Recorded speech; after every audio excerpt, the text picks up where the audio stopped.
Hello, everyone. Welcome to another edition of Valley Sports Rewind. I'm Mike Cannici, and we are honored today to have a former Ansonia football player. He played for the Lavender from 1965 to 1968 and was also captain of the Big Blue. We are here with Bob Pysz. And Bob, I want to thank you for coming on today. It's a real honor. You're very welcome. So, Bob, let me ask you, you grew up in a time, especially in the Valley, where, sports were very popular. Let me ask you, when did you start to have a love for never mind Ansonia football, but football in general? Probably when I was about 10 or 11 years old. Pine Lot football, right across from Pine High School. Sand lot, grass was never cut. Right. Rocks, stones, cans, bottles, everything. Right. And there was no Pop Warner, correct, when you were a kid? No Pop Warner. So basically, you kind of had to learn how to play football just by playing with your friends every day after school, yes, correct? They had some type of league on the east side of town of Ansonia. It was small. It was just, I think they were just like forming to get into Pop Warner because Dennis Phipps and I think Pete Gumas was on the team, maybe Dave Barilovich. Right. I don't remember the name of the team, though. Right.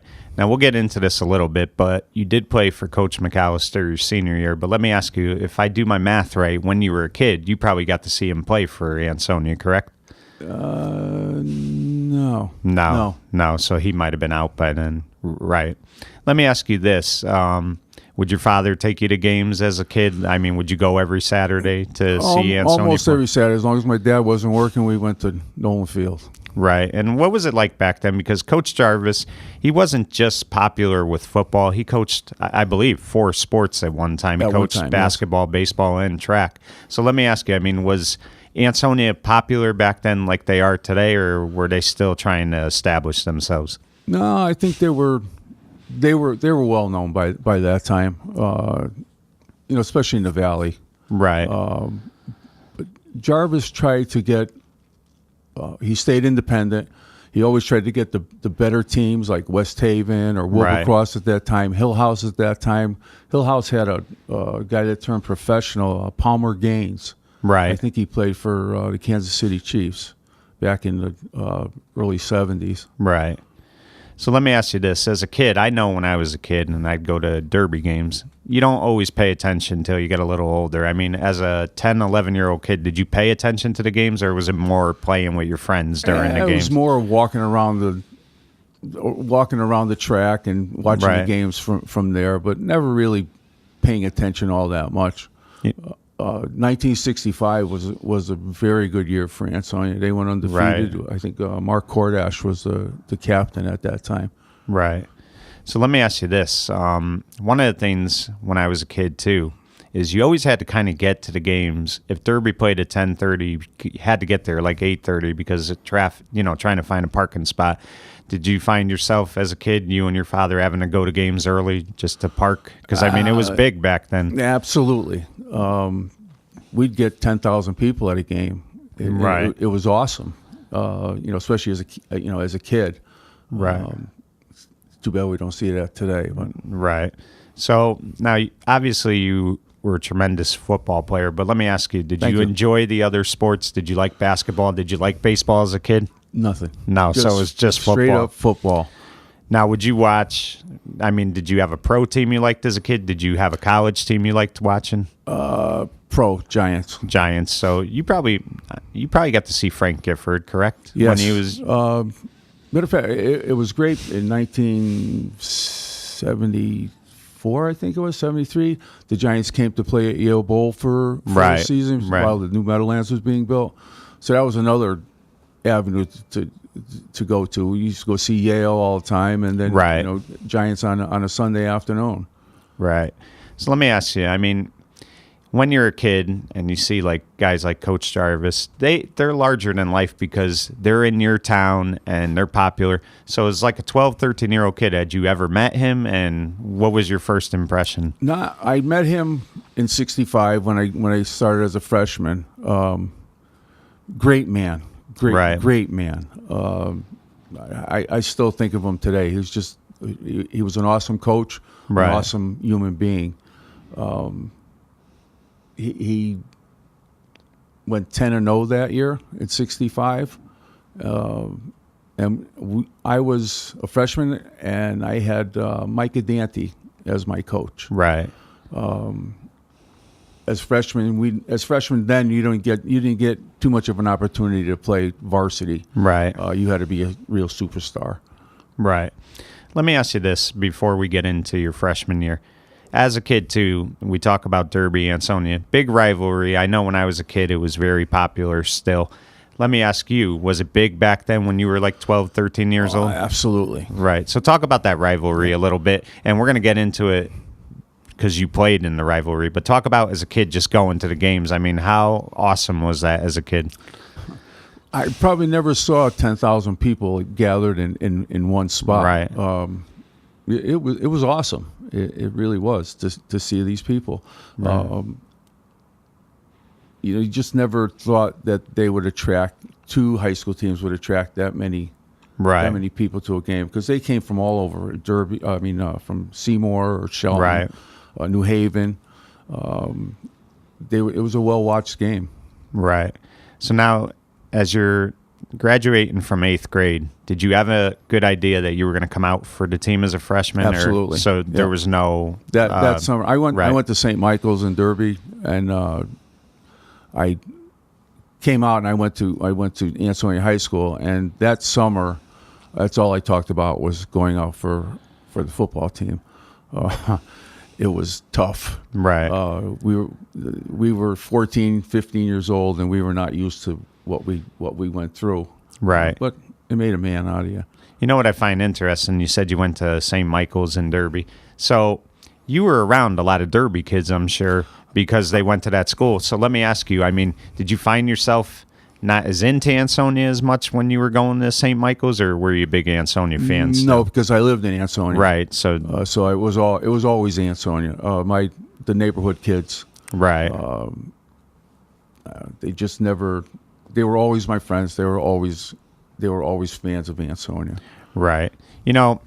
Today they've kind of limited what coaches could do as far as double sessions, triple sessions. But I know when you played, you had triples every day until school started. So talk about your freshman year and just talk about that first week of practice. What was it like? And did you ever, I know some kids said, that first week I thought about quitting because I didn't think I could handle it. Was there any part of you that said, I'm not going to do this? No. I wanted to be there. Right. Every day was a learning experience, especially with Mike Cannici. Right. He was a great coach also. I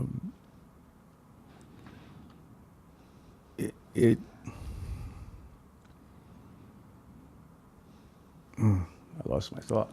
Right. You were talking about your first week with Mike and stuff like that. What was the first week like? First week was tough. Right. None of us expected what we went through that first week. Right. Hot days in August, usually the last 2 weeks of August, because there were no air conditioners back then. Yeah, so you were hot all the time. Yeah. Yes, and not much water back then either. Right. We'd just get a squirt, and it was surprising that nobody was depleted of water. We went through the whole practice, for 2-3 hours, and you didn't get a drink of water. And you would dry mouth, but we're still here. Right. One of the toughest things, Bob, people don't realize, a skilled position player gets a lot of glory. They get a lot of credit. The quarterback, if he does something good, he gets a lot of credit. The running back, the receiver. But the linemen really do a majority of the work. And it's not easy to be a lineman. And you were a guard. And, as a guard, you got to pull a lot and stuff like that. So, when you went out your freshman year, did you kind of understand you were going to be a lineman? And how difficult is it to play guard up on the line?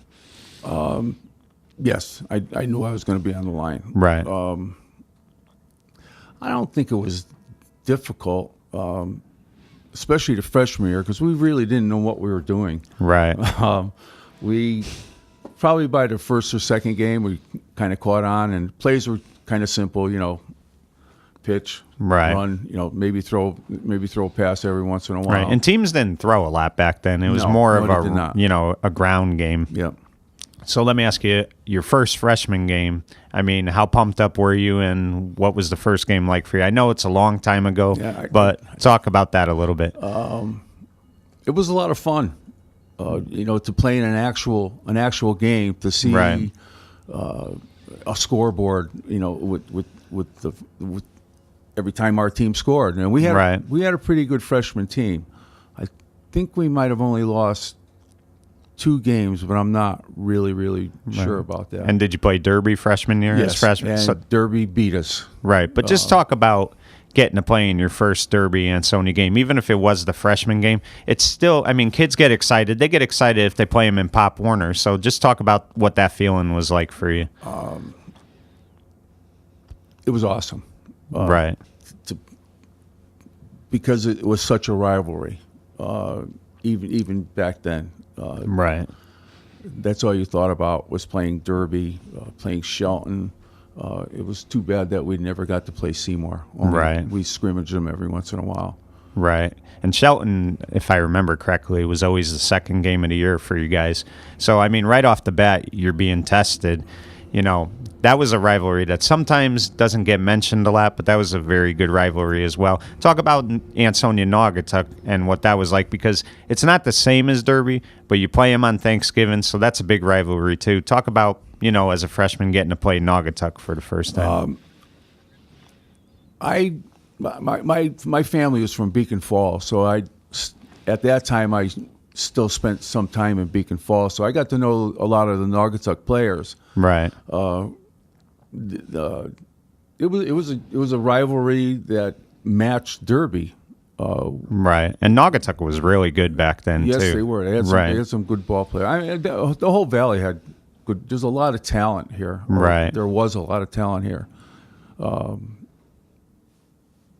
It's the valley. Right, exactly. So let me ask you, how would you say you did your first year? Were you pleased with how you played? And you played both ways, correct, as a freshman? I think everybody played. Right, because the numbers weren't the same. Right. You might have got, 28 to 30 kids out for the team. But, I mean, you end that freshman year, you have no doubt in your mind you're going to play sophomore year, absolutely. correct? Yes. Right. I don't think we lost too many people. Right. Because our next step was Coach Jarvis and Mr. Allu. Right. Joe Landino was one of our coaches. Great men, all. You're good at letting me segue into what I'm going to ask next, and I don't know if you're doing it on purpose, but if you are, you're doing a great job. Let me ask you, Coach Allu, he would end up leaving and he would go to Derby, but you got to play with him as a sophomore. Just talk about him a little bit, because you talk about a man who really loved football, and he really protected his position players. His D-backs, he was very big on, I'll yell at them if they do something wrong, but I don't want anybody else doing it. Talk about Coach Allu a little bit. And although you only got to play with him 1 year, what was that like? Great man. Right. Still is a great man. Right. Great teacher, too. Great teacher. Great person, great human being. It was awesome to play for him. And I'm sure he was at the JV games a lot that year. Oh, absolutely. Yeah, so you got to... I didn't play much in my sophomore year because I broke a wrist. I was out most of the year. I did letter, which was nice. I made a couple of games in the beginning and one game at the end. How frustrating was that not being able... I never liked to stand on the sidelines. Right.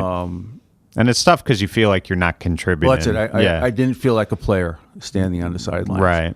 I loved being in the game, the whole game. It was just fun. Right. And talk about Coach Jarvis a little bit. This would be his final year, which you guys didn't know that at the time. But just talk about getting the opportunity to just go to practice every day and watch him coach. What was that like? One instance, we had a bad practice this day. And at the end of practice, Mr. Jarvis said, "Everybody line up on the line in the practice field." Right. So everybody's saying to one another, "We're gonna run. We're gonna run, and he's gonna run us and run us and run us." So we all get in the line, the whole team, And he says, ready, set, pick up rocks. Because the practice field, not too many years before that, was just a mountain of rocks. Right. And there was never much grass on there. It was whatever they put down. Right. It was always dusty. It was always dirty. Right. But we were so delighted not to have to run wind sprints after that bad practice. So that alone tells you what kind of a guy he was. Right. He let you think about your own mistakes and correct them. Right. And he was very much the gentleman, too. Absolutely. Everybody always said that about him. And he really loved Ansonia. Yes, he did. Which a lot of people don't, years go by. You forget sometimes, but, he really loved Ansonia, Ansonia, the school and everything about it. So now you're going into your junior year, and Coach Jarvis retires. I think he retired in February, maybe January of that year. The biggest shock that happened was Ron Carbone, who had been coaching at Derby. He put his name into the hat. Now, let me ask you, before I get to Carbone, I had always heard that Frank Alou was always positioned to be the next head coach. So, although you guys were getting Coach Carbone, were you disappointed that Coach Alou didn't get the job? Absolutely. Everybody loved Mr. Alou. Everybody. But Right. as kids, we didn't know what was really going on. It's all politics. Right. And I know there was a lot of bad words said at that time between Mr. Alou and the city. Right. And in a way, I didn't blame him for leaving, but we did miss him because he was, like I said, he was a nice guy. Right. And, let me ask you this, because one of the things the Evening Sentinel was great at is once a story broke, it was in the paper the next day. Coach Carbone goes to the board meeting that night, and he gets the job. The next day it's in the paper. So did you find out by reading the paper? Or, I always heard that a bunch of people, Pop Shortle drove into Dutch's drive-in and was saying we got Carbone, but where were you and how did you find out about it? Dutch's was our hangout. McDonald's was Derby's hangout. Right. I believe I might have heard it in school, and we were not happy. Right. Because we didn't know the man. We didn't know anything about him. Did the Derby part play a factor too? Yes. Right. And that was the other thing. He's coming out of Derby. They had great teams back then even. And we just did not know what to expect. Right. With Carbone. Right. And the other thing is, too, you mentioned Coach Alou. He would resign once Coach Carbone got the job. He still taught in the school for another year, but he did resign. So that had to be disappointing, too, because you lost a coach that you guys really built a relationship with. It was very hard to see him leave. Right. He just became he became a part of you. For 2 years, he was out on the field with you every day. He was always fair. Right. I liked him because he liked the linemen. Right. He didn't treat us any worse than anybody else, but he liked us. Right. And he was very good to his players. He may have yelled at you in practice, but that's what coaches do. That's always been the case. But he had a love for his players. When the season ended, he always kind of broke down. Yep. He really cared about those kids. He was teaching them to be men. So there was always a point to what he was doing. Let me ask you now. You go into spring practice with Coach Carbone. Now you know that Coach Jarvis retired, Coach Alou doesn't get the job, and you've got a guy that you're not sure you're going to even like. What was the first day of springs like for you guys? Tough. Yeah. And he was no nonsense, too. Yes. He got his point across. But then as the week went on, he was just another great guy. Right. So he was there. It didn't take you long to like him. He was there. He was there. He was our teacher. Right. He did. There was nothing. What's the word? There's nothing that he didn't teach you. He didn't teach right. you. Right. And he always respected you as a person, not a little boy, but as a man. Right. And that we loved. That was great. He really, really was a great person. And I always heard, when he coached at Derby, is most of the practice he just hit, and hit, had you guys hit, and then he kind of left Derby out till like 7 o'clock sometimes with one light that was, near left field. Talk to me about the practices with him. Were they just as intense, and did he keep you guys out late? We never knew when practice would end. Right. Especially with Mr. Carbone. But again, it was, we were kids. Right. It was fun. Nobody had to be anywhere. Right. Just home to do your homework or something like that. But it was nice. Right. And now, if I'm not mistaken, you would find your way into the starting lineup that year as a junior? Yes. Right. So talk to me. I believe the first game you guys played, you lost to, was it Hill House or Wilbur Cross? One of them, right? I think it was Hill House. The second one was Shelton, which you guys defeated, won, right? Yeah. Which was a good win. But, you lose the first game, and, nobody knows what kind of season you're going to have. But you guys really went on to have a good year. I think you went 6-3 that year. You had some good seniors and Nick Bahoon. Yeah. And, just talk about that team a little bit and how great it was to play for that team that year. We went 6-3-1 that year. 6-3-1, right? Tied Derby, Tied Derby. Right. That was an awesome game. Yeah. It was like we beat the champions of the world that day because Derby was undefeated. Right. We didn't. And you also had an Ansonia guy as their head coach which right. was crazy. Yeah. We had a great team my junior year. We had some big boys on that team. Right. Like you said, Nicky. Who was a good kicker as well, tight end. Yeah. We had Steve Zura. Yeah, Zura. Mike Furlow, Terry Pastick, Walt Majoris. Right. Sam Mezzatesta. Just a few that I remember. Right. We gelled together.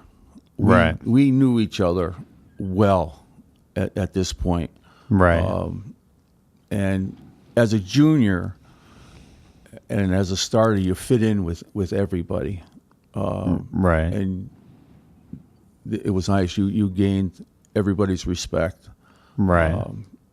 And again, it was fun. It was always fun. And you had a good year yourself that year, if I remember correctly, right? I mean, you did really good, like as far as, I remember, when I talked to Coach Carbone off air, he had, remembered that you were one of his best linemen that year. So, I mean, that year as a junior, which, senior year is always the important year, but junior year, if you're on the starting team, that's important as well. And you really want to make your mark. So, I mean, it was a great year for you personally. Thank you. Right. So the other thing, too, if I'm not mistaken, correct me if I'm wrong, you guys also played one night game that year, correct? I believe you guys played away. Notre Dame. Right, we played a night Quigley game. Stadium. And that was different because there weren't lights back then and there weren't night games. So talk about playing your first night game. The lights at Quigley were meant for a baseball stadium. Right. So it was kind of dark. Right. But we got beat 14-7. Right, it was a very good game that year, and it was because they had Art Spence and Condon. Yeah, yeah. Later went to the Chiefs. Yeah. And Tellier. I think Tellier was the coach. Right. They also had great ball clubs back then. It was fun. It wasn't fun to lose, but it was a fun game. Right. We started to draw a lot of people to that game because it was a night game, one of the first night games. So people, it was a Saturday night. I think it was a Saturday night. Everybody went to a football game Saturday night, first time night games. Right. So it went well. It went over well.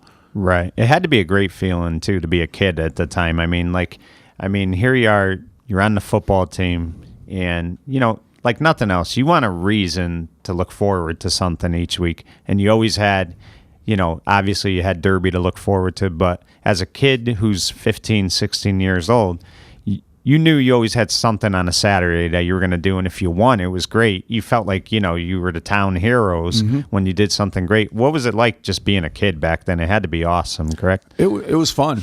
It was a really great time to grow up in the 60s. Things were changing. Right. Our parents didn't care too much for it, but things were changing. Long hair. Yeah.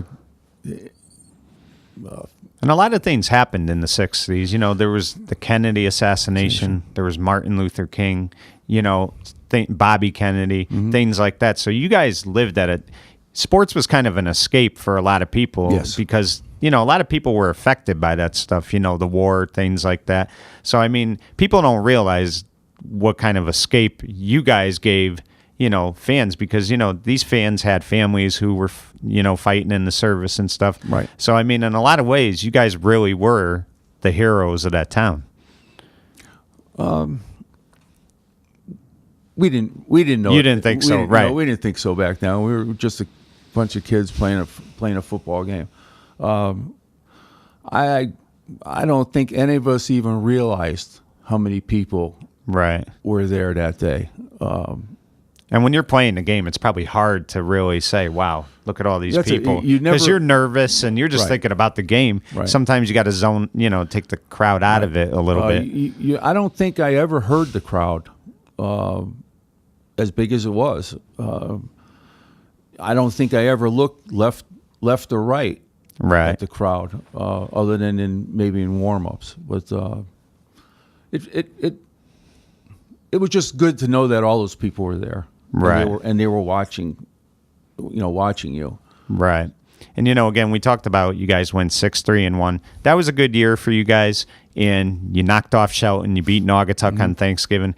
A lot of people I talked to that one year that Carbone coached, a lot of them loved him. There were a few I talked to, and they said, we loved him, but at the same time, it was hard to do better than we did because it was an adjustment. It was a new system. Did you find that a little bit with him as coach, that it was hard to adjust because you were learning a different style? No, I don't think so. I played a lot of defense that year. I didn't play too much offense, which I was happy about. Right. I just didn't care too much for offense. I don't.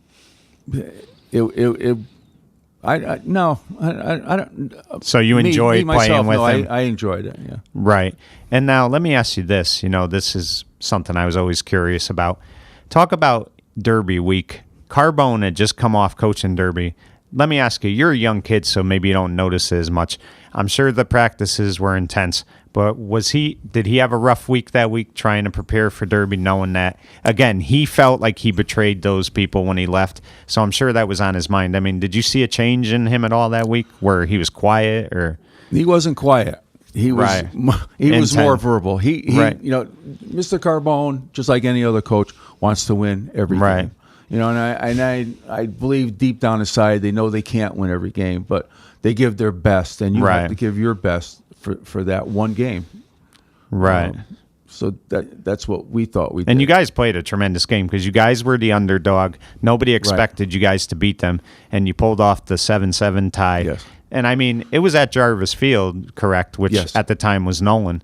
So, you guys must have walked off that field that day feeling like you won the game. We did. Right. Until we got to the locker room. And Coach Carbone says, you all think you won a game. Right. But you didn't. Oh, wow. So he wasn't taking it as a victory. It was not a victory. He says, at this point, it was you were better than they were. Right. You were always better than they were. Right. And that's the way he looked at it. And he knew the whole team, his Derby team. I probably knew half of the team. We were friends. Right. As soon as you put a helmet on, you don't see the face of the other guy, so you don't think about it. Right. And after the game, we all shook hands.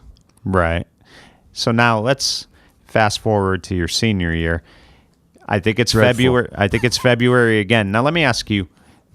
You got one of the highest honors I think any player could get, and you were elected captain for your senior year. And back then, if I'm not mistaken, sometimes Ansonia only had 1 or 2 captains. So, I mean, you probably were one of 2 captains, correct? Your senior year? We had one, right? Myself. Right. And that's a huge honor because you're talking about great athletes. You're talking about 30 kids on the team, and you probably had about 10 seniors maybe, and you were chosen out of 10. What was that feeling like for you? I didn't believe it at first. We used to have all our dinners at Raps Paradise. Yeah. And I had no idea that I was going to be elected captain. Right. I didn't know what to say. Right. I stood up and I started shaking. Yeah. I might even cried for all I remember.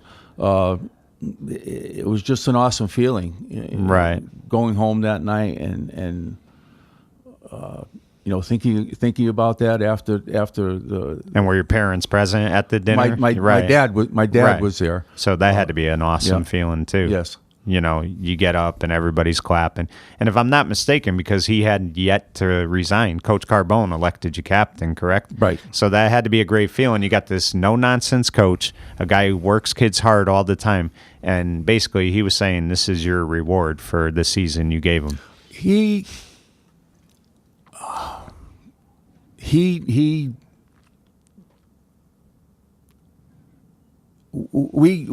gelled together, right? Carbone and I.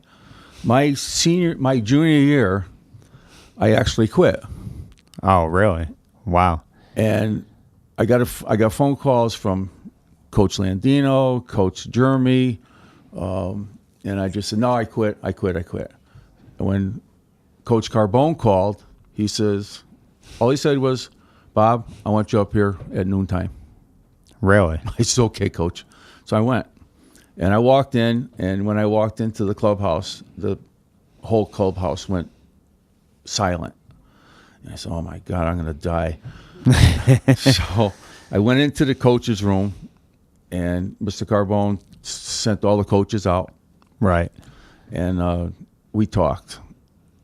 And he says, what do you want to do? I said, I want to come back. I says, it was a mistake. Right. I shouldn't have done it. It was just a bad moment. But ever since then, he still respected me. Right.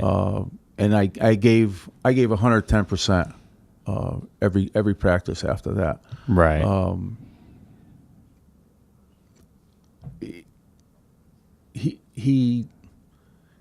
He looked at everybody as they were his sons.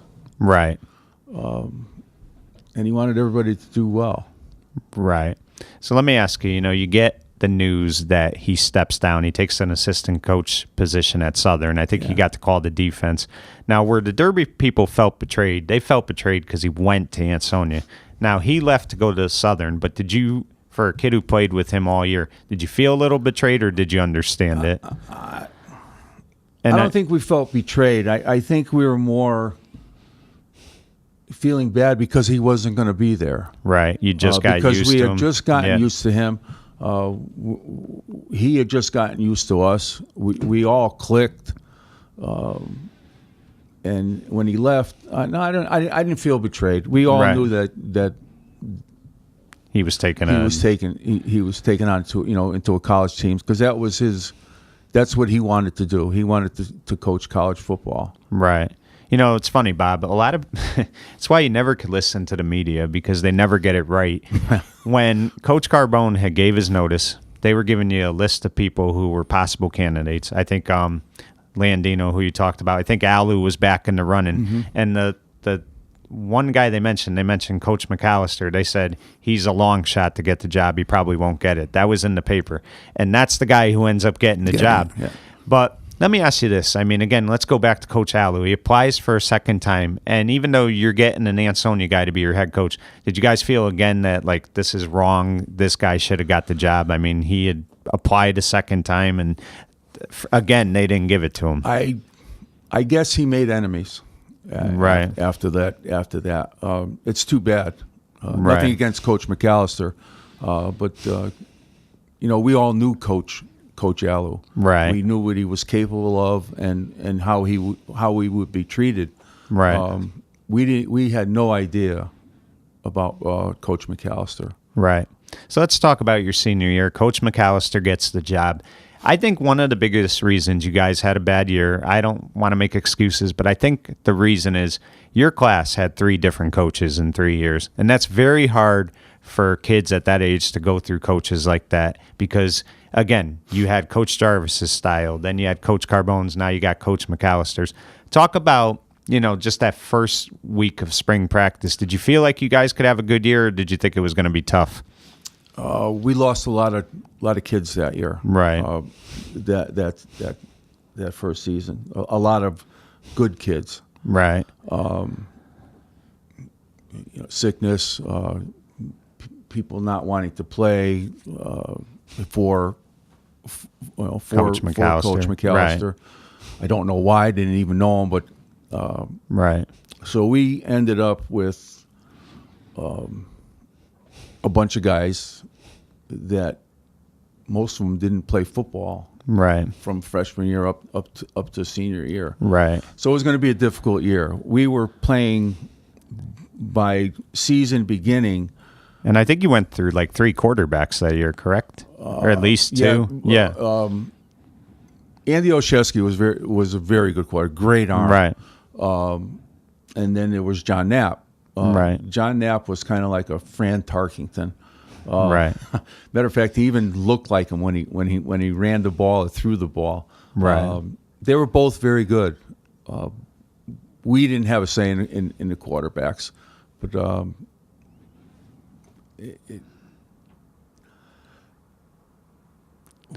I just. I mean, it was a tough year. Again, like I said, 3 coaches.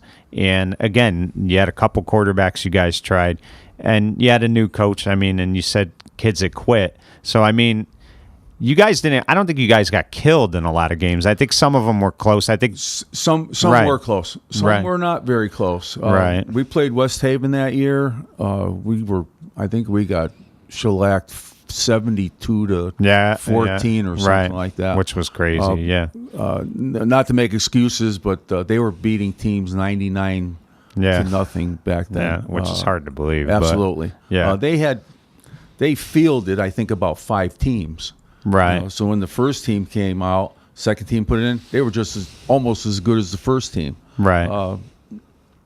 It was a tough game. Right.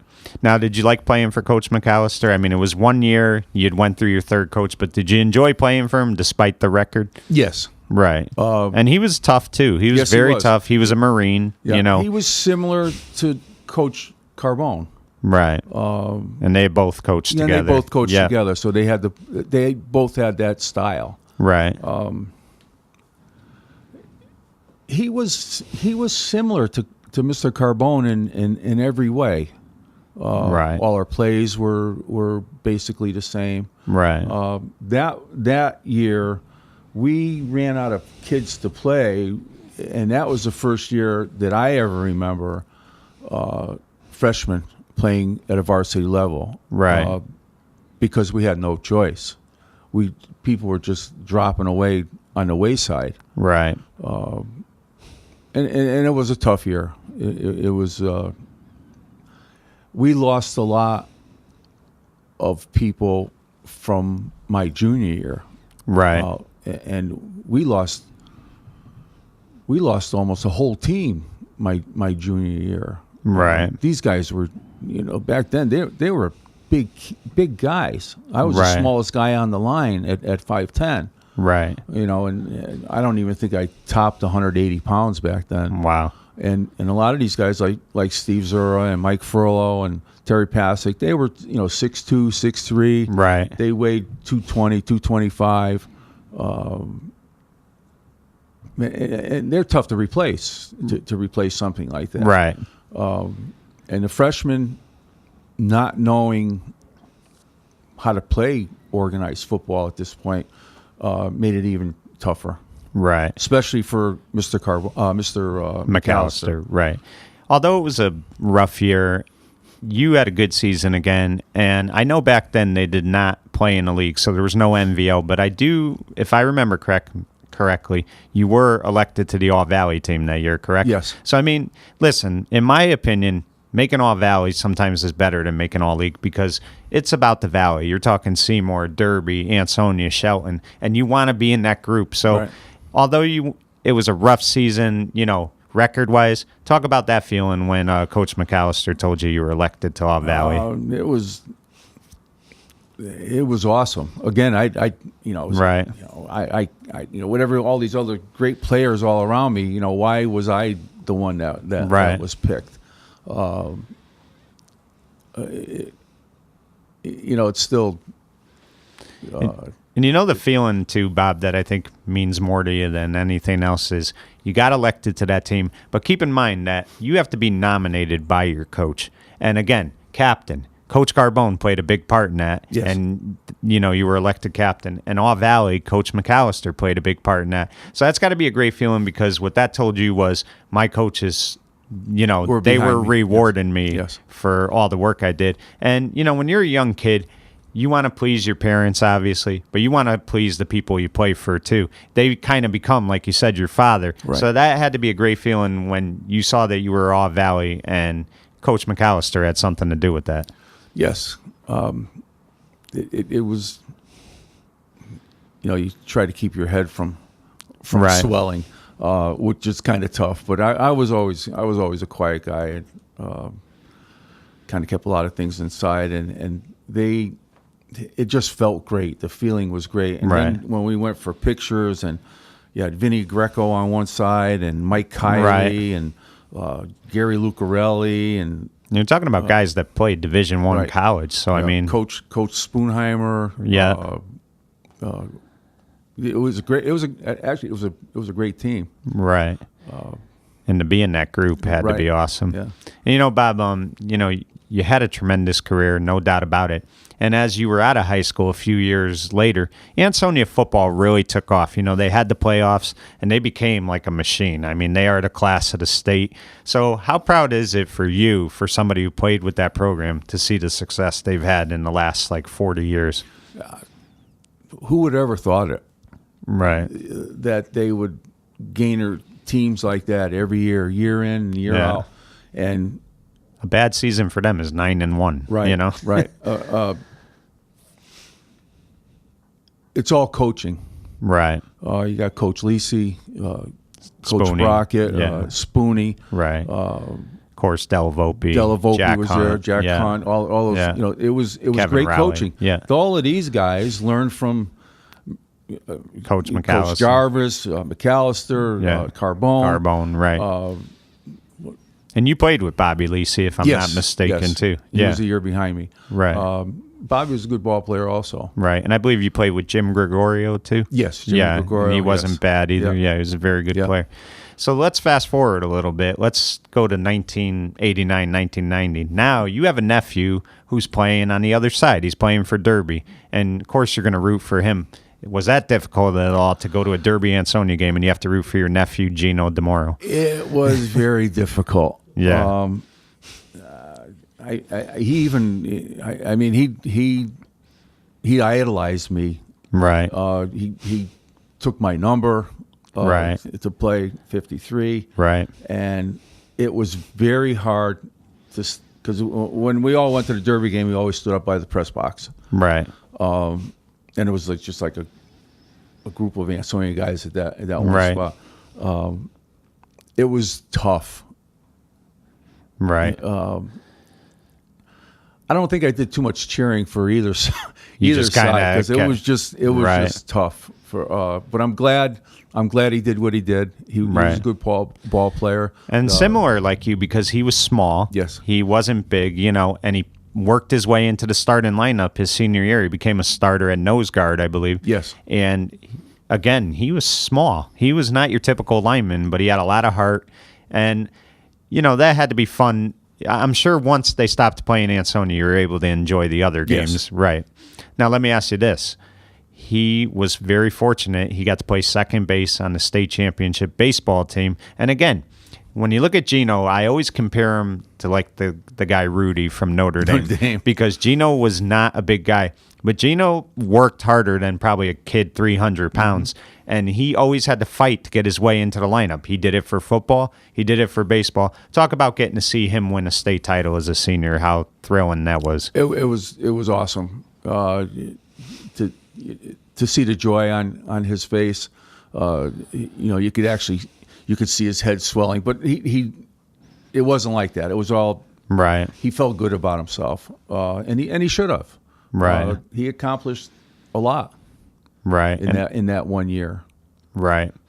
Let me ask you, Bob. I'm going to name a few people, and you just tell me what you think of them. We'll start with Coach Jarvis. My senior year, I won the Boots Jarvis Award for the Thanksgiving Day game. Oh, wow. Nice. That was one of the biggest awards that I had ever won at that time. Right. To have Coach Jarvis's name on a trophy. With your name on it. With your name on it. It just, it didn't click. You never thought of seeing your name with somebody as great as he was. Right. Because you never knew who was watching you. You never know who was looking at you. Right.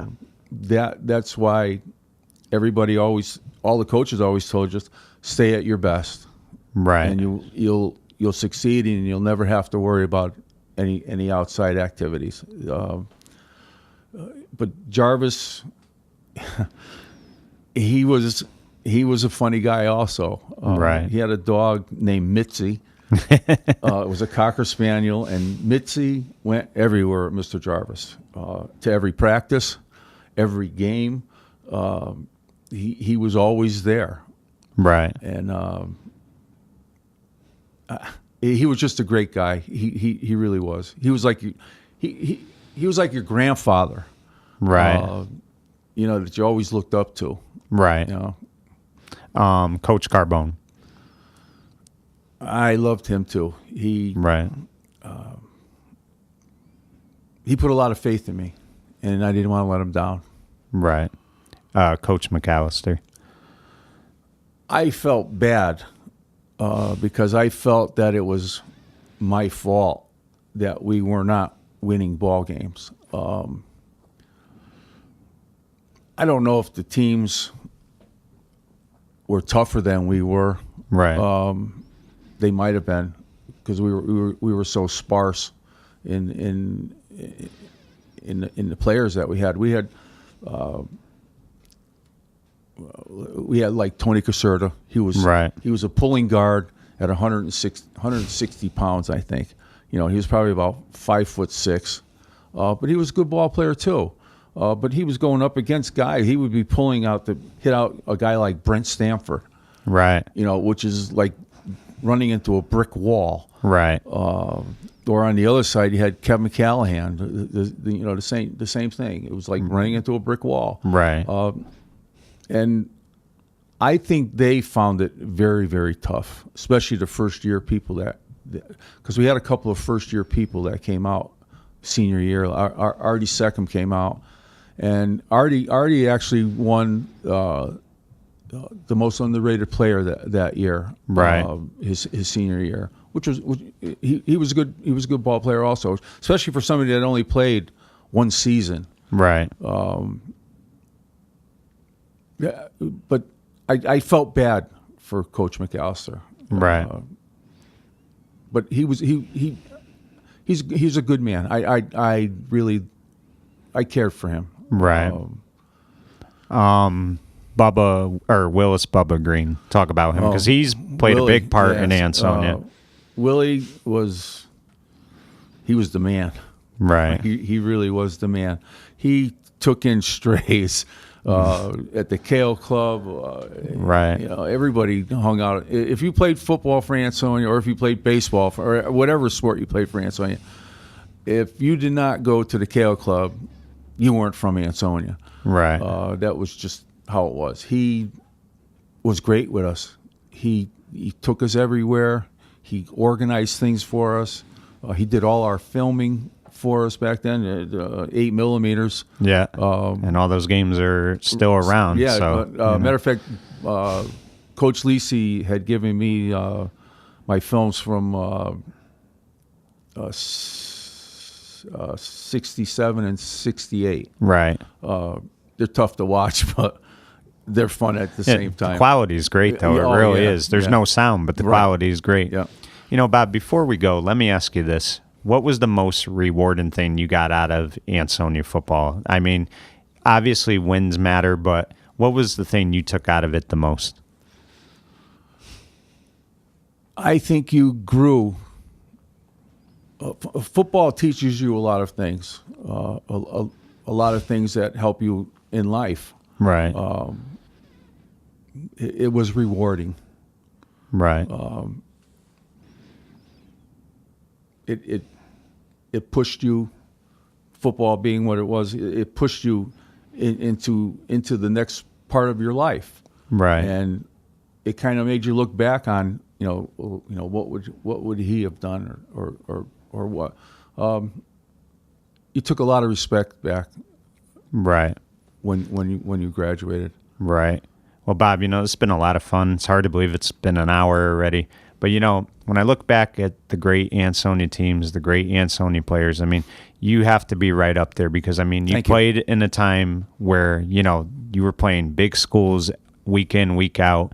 And what you did for Ansonia football, will never go unnoticed in my book. And you are the type of guy that shows everyone that you don't have to be 6'5" and weigh 280 pounds to be on the line and play football. You just have to have heart and determination. And I really admire you, and this was a lot of fun today, and I really appreciate you coming on. It was a lot of fun. And that was Bob Pysz, former Ansonia captain and Ansonia great. For Valley Sports Rewind, I'm Mike Cannici saying goodbye, everyone.